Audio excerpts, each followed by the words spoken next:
Hello everyone, जैसे कि आप सबको पता है सुबह के बज चुके हैं 7 और आपकी दी आपको लेकर चल रही है इम्पोर्टेंट इन्फॉर्मेशंस के हेवन।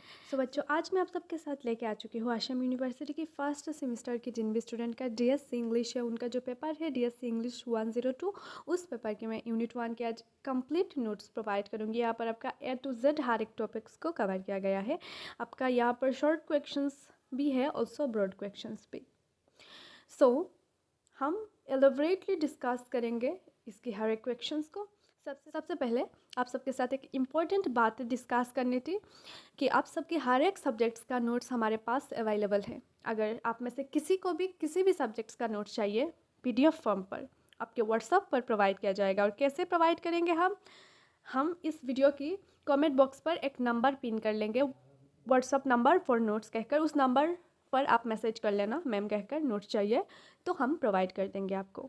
एक प्रोसीजर रहता है इसको प्रोवाइड करने का, जो है 1 पेपर का आपको 99 रुपीज़ पे करना होता है। कंप्लीट नोट्स रहता है, कंप्लीट असम यूनिवर्सिटी का सिलेबस कवर किया गया है इन नोट्स पर, ठीक है। ऑल्सो हम इंपॉर्टेंट क्वेश्चंस भी अपने चैनल पर प्रोवाइड करते हैं। तो अगर आप इंपॉर्टेंट क्वेश्चंस को देखकर और इन नोट्स में से आंसर को सीख लेते हो तो 70% प्लस आप मार्क्स स्कोर कर सकते हो कम सीख कर, ठीक है, एक यूनिट से। देखो, आपका एक पेपर का 99 रुपीज़ पड़ता है। कंप्लीट पीडीएफ एक पेपर का मतलब आपका सारे यूनिट एक पेपर का, लाइक यहाँ पर आपका इंग्लिश डीएससी 102 है, 102 का कंप्लीट सारे यूनिट्स, टोटल 5 यूनिट होता है, तो पूरे 5 यूनिट्स का हर एक टॉपिक कवर किया गया है। ओनली 99 रुपीज़ आपको पे करना होता है। और दूसरी बात, 99 रुपीज़ सुनकर आप डरना मत, क्योंकि हमें भी पता है आप एक स्टूडेंट हो तो आपके पास उतना ज़्यादा मतलब ऐसा नहीं, अब तो जॉब तो नहीं कर रहे हो, दैट इज़ वाई हमें पता है आपका जो स्ट्रगल।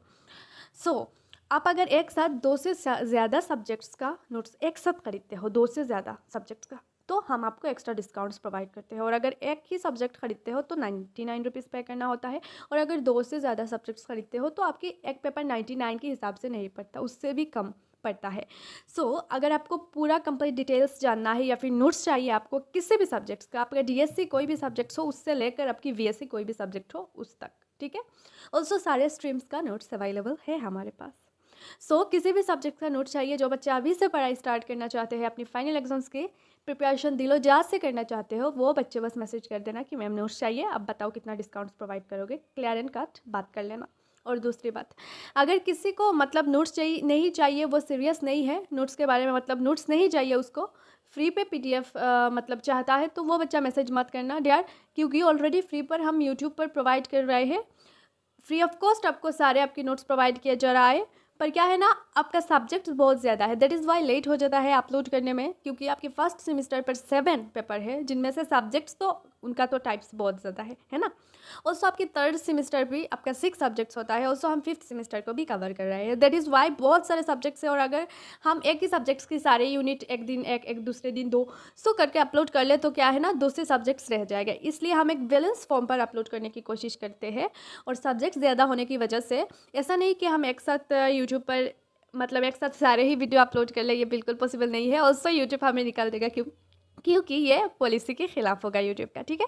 आपको ये सिचुएशन हमारी समझना पड़ेगा।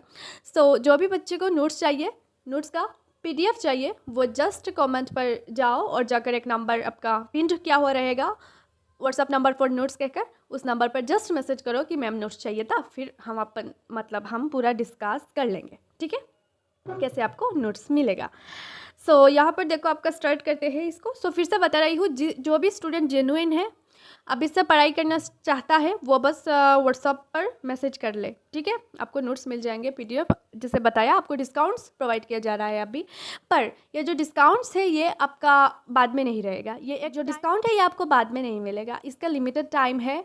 आपका जब एग्ज़ाम पास में आएगा तब हम कोई भी डिस्काउंट्स प्रोवाइड नहीं करेंगे। अभी एग्ज़ाम लेट है, दैट इज़ वाई आपको एक एक्स्ट्रा डिस्काउंट्स हम प्रोवाइड कर रहे हैं, जो बहुत ही ज़्यादा डिस्काउंट्स हम प्रोवाइड कर रहे हैं अभी, ठीक है। जिसको भी लेना है फटाफट जाके ले लो। चलो स्टार्ट करते हैं अपना डीएससी इंग्लिश 102 का unit 1, history of British drama from the beginnings to the 20th century.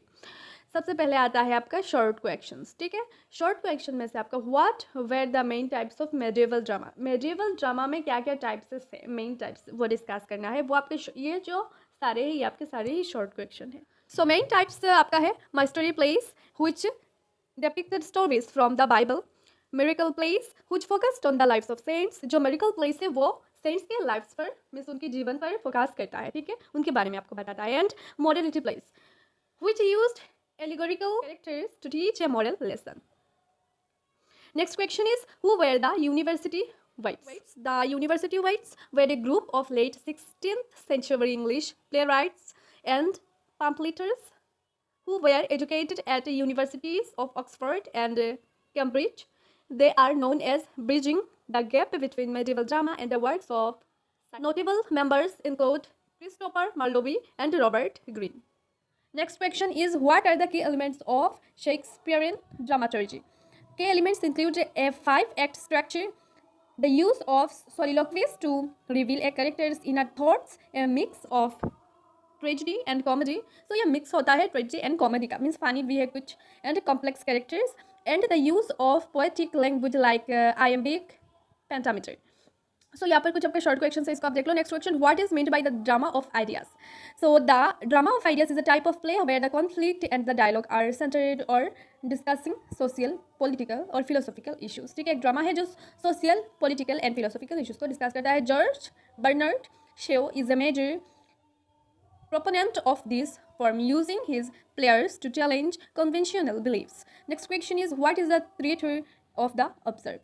The theatre of the observe is a movement from the 1950s that portrays life as meaningless, purposeless and nonsensical. So ये जो theatre of observe है, ये एक movement है, ये 1950s का है, जो बताता है कि portrays life as life जो है वो meaningless, purposeless and nonsensical है. Next, its plays often feature illogical situations, repetitive or nonsensical dialogue, and a departure from realistic characters and plot. So यहाँ पर आपका पूरा short question आप देख लो। आप स्टार्ट करते हैं हम अपना long question means broad question, ठीक है, 10 मार्क्स वाला। Trace the evolution of British drama from the medieval period to the restoration, highlighting the changes. Medieval drama from 10th to 16th century. Drama in this period was almost exclusively religious. So इस time पर 10th to 16th century पर क्या है ना, drama जो थे वो religious types थे, designed to educate an illiterate populace about Christian doctrine. So Christianity के बारे में लोगों तक पहुँचाना था मेन पर्पस उस टाइप की, मीन्स उस टाइम की ड्रामास का। Mystery plays were performed by town guilds, dramatizing biblical miracle plays focused on the lives of saints. हाँ जो बताया। नेक्स्ट है आपका Elizabethan drama, 16th to 17th century. The Renaissance brought a renewed interest in classical Greek and Roman plays. The influence of humanism shifted to the focus from the god to man, ठीक है। फिर उसके बाद क्या हुआ, God से means पहले भगवान वगैरह उनका जो है ज़्यादा हो रहा था ड्रामा, फिर लोगों पर ड्रामा बनना स्टार्ट हुआ। Playwrights like the university wits and आपका कुछ है कैरेक्टर, वो सब अभी बाहर आने लगा, ठीक है। नेक्स्ट है आपका रेस्टोरेशन ड्रामा, फिर आता है, इस पैराग्राफ को आप पढ़ के देख सकते हो, ठीक है। नेक्स्ट क्वेश्चन इज आपका, what are the defining characteristics of the theatre of the absurd? Discuss the reference to its historical context. The theatre of the absurd is a dramatic movement that emerged in Europe in the 1940s and 50s, primarily associated with playwrights like Samuel Beckett and Harold Pinter. Its defining characteristics are deliberate abandonment and conventional dramatic structure, realistic characters and logical reasoning, instead presenting a so इसका characteristics देख लेते हैं। anti-plot and repetitive structure, ये जो है ये repetitive structure पर था, and nonsensical dialogue था इस पर बहुत ज़्यादा, and dream like and illogical situations, और यहाँ पर ड्रीम जैसा सिचुएशन क्रिएट किया जाता था, ठीक है। सो यहाँ पर आपका नेक्स्ट पार्ट है हिस्टोरिकल कॉन्टेक्स्ट, जो आप खुद ही देख सकते हो। Next, explain the term drama of ideas and discuss the contribution of George Bernard Shaw to it. इसको पढ़ लेना अच्छे से, या फिर आप यहाँ से स्क्रीनशॉट रख सकते हो, ठीक है। Rejection of melodrama, challenging conventions, characters of mouthpieces and use of fight and struggle. तो यहाँ तक था आपका complete answers and questions from your unit 1 आपकी DSC 102 का, ठीक है। सो बच्चों, जैसे मैंने बताया, किसी को भी पीडीएफ चाहिए कंप्लीट अपनी 1 पेपर का, सो 1 पेपर का पड़ता है 99 रुपीज़। अगर वो एक साथ खरीद रहा है तो हम एक्स्ट्रा डिस्काउंट्स प्रोवाइड करते हैं जितना सब्जेक्ट्स खरीदते हैं उसके हिसाब से। सो जिसको भी चाहिए, और बहुत ज़्यादा डिस्काउंट्स प्रोवाइड करते हैं आप, वो हमसे जब आप बात करेंगे तब आपको पता चलेगा। और हाँ, एक बात जो श्योर है, जो स्टूडेंट जिनको नोट्स खरीदना ही है वो बस मैसेज करना, आलतू फालतू में कोई भी मैसेज मत कर देना, आपको ब्लॉक किया जाएगा, ठीक है। सो जिनको सीरियस है, जो खरीदते हैं, मीन्स जिनको खरीदना है, डिस्काउंट्स लेना है, अभी डिस्काउंट्स का फायदा उठाना है, बस वही मैसेज करो, क्योंकि जब एग्जाम पास आएगा there will be no discount for you. So मिलते हैं जल्दी और एक इंपॉर्टेंट वीडियो के साथ। ऑल्सो हाँ, कमेंट बॉक्स को ओपन कर लेना, और हाँ, किसी भी बच्चे को अगर सब्जेक्ट्स को लेकर या फिर किसी भी चीज़ को लेकर कोई भी कंफ्यूजन हो तो कमेंट कर देना, ठीक है। और कौन से सब्जेक्ट्स का नोट्स चाहिए आपको, मीन्स यूट्यूब के लिए, यूट्यूब पर जल्दी अपलोड करो कौन से सब्जेक्ट का नोट्स, वो कमेंट कर देना यार। ऑल्सो कौन सी आपका अगर प्रीवियस ईयर की क्वेश्चन पेपर चाहिए तो वो भी कमेंट कर देना कि मैम इस साल का प्रीवियस ईयर की क्वेश्चन चाहिए, आप प्रोवाइड करो। या फिर किसी को सिलेबस चाहिए तो वो भी कमेंट कर सकता है, ठीक है। सो और हाँ, किसी को अगर नोट्स चाहिए पीडीएफ तो वो, जैसे मैंने बताया प्रोसेस, कमेंट से नंबर फॉर नोट्स कहकर, और सब नंबर फॉर नोट्स जो कहकर नंबर होगा उस पर मैसेज कर लो मैम कहकर। सो जल्दी मिलेंगे दूसरे वीडियो पर, और हाँ, कमेंट ज़रूर करना जो भी चाहिए आपको, और हाँ, जिनको पीडीएफ चाहिए वो मैसेज कर लेना व्हाट्सएप पर। सो जल्दी मिलते हैं।